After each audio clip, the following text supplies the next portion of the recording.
Meow, Hoople's cat.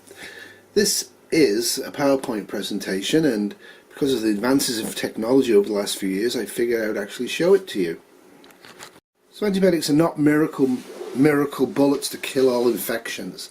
They only work for bacteria. They do not work for viruses. So this is a list of viral infections, but antibiotics will not help you. Okay? It's only for bacterial infections.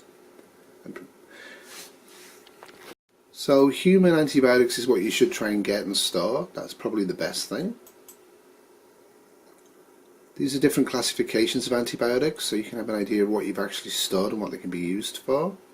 Always a good idea. Get a drug book.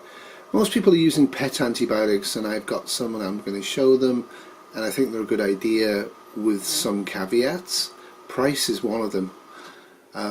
Widely available online. They cost an absolute fortune, especially if you live in Canada, but a good additional thing to have in a medical kit.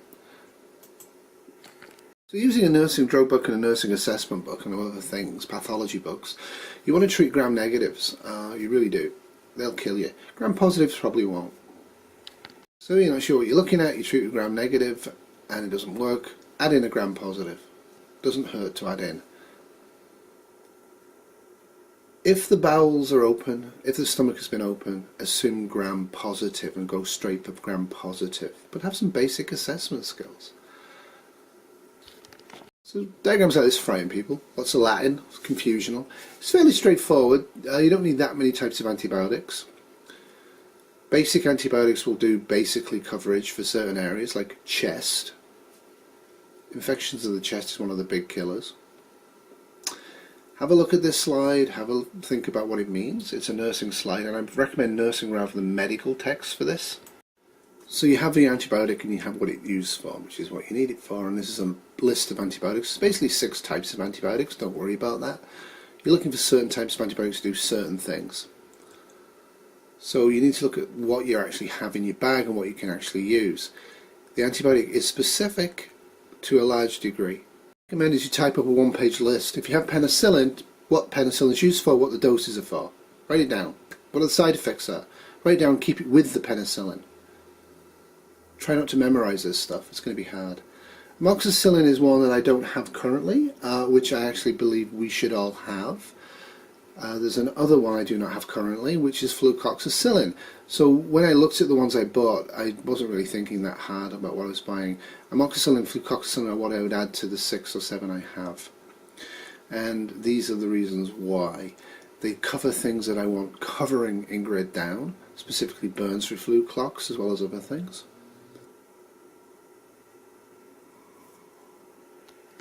You can see with an example of this, what actually is infected, what is a bacterial infection versus viral, how can I tell the difference, is it getting better, if it's not getting better, how do I treat it? The more information you have on the type of antibiotic you have, the more able you are to assess and treat the infection well. Remember, not all infections will respond to antibiotics. Gentamicin is a fairly famous one that everybody knows about. I don't actually have it, I find it has limited use. Tetracycline is good, however tetracycline tends not to last very well, and if you're really worried about anthrax, you probably work for the government. I wouldn't worry about anthrax, but I would worry about Lyme disease. Erythromycin, fairly common one, especially in children. And as it says, it's breaking down chest infections to upper and lower. So that's something else you need to be able to figure out and assess. Is it upper or lower or both? And it's also good for STTs, which most of them are. Diphtheria is a major serious threat in grid down, for ongoing grid down, so you should be able to fight against. You won't have the vaccination available. Erythromycin, ciprofloxacin. Ciprofloxacin is a definite must have, specifically for bacterial infections. If it is botulism, do not use an antibiotic, so know what botulism is. Cholera. Cholera is a severe threat, potential threat, and what you need to do for that is have antibiotics that are specific to cholera. That would be doxycycline. Doxycycline is useful also for respiratory infections, STTs and UTIs, but the cholera I think is one of the key indicators for it. You can see this, fish doxy, doxycycline, whatever it is. Most people are claiming that it's exactly the same as human sourced antibiotics. As far as I can tell, it is. So again, know about the major threats of bacterial infection, what they are, how you get them, how you prevent getting them, because that's always better than antibiotics. Know this stuff.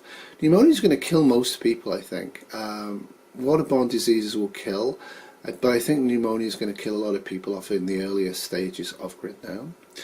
And I won't get into exactly why right now, but I think it will. Streptococcal is pneumonia. Penicillin is what's recommended. Botulism, don't get it. If you do get it, don't take antibiotics, it'll kill you. There's a very specific form of skin and botulism that you can treat with antibiotics, but honestly it needs IV antibiotics and you won't be able to figure it out anyway. But if you think you've got botulism, do not take antibiotics. Supportive therapy, fluids, hydrate, rest. Lyme disease is a major threat for me right now, and again, I don't quite know what I'm going to be doing about that, but there are antibiotics that are specific for Lyme, amoxicillin being it. However, prevention, don't get Lyme disease, remove the tick within 24 hours or almost immediately after you get it on you, have proper equipment to remove the tick, know what the ticks look like, so you can decide whether you've got it, know what the early signs of Lyme disease actually is, that's fairly indistinct. But once you realise you have Lyme disease, be able to use doxycycline. And they're the different types of ticks. Which one gives you Lyme? Good question. Now, we're getting towards the end of this, but this is just to show you a treatment protocol for Lyme disease. The treatment protocols are medical treatment protocols. The closely you can follow them, the better. If you don't have IV, use oral. And remember, antibiotics are never always the answer. Bacterial infections that aren't getting better by themselves, that's what you need antibiotics for. Antibiotic resistance, there are some ideas now out there that within 3 months to 6 months of the end of civilization and the end of antibiotic use in agriculture, pets and people, old antibiotics like penicillin will be fully functional again, at least for a period of time. So it's worth stocking up on the cheaper, more common antibiotics that we don't prescribe anymore, because the antibiotic resistance is a sign of excess, not a sign of SHTF. Hope you enjoyed this.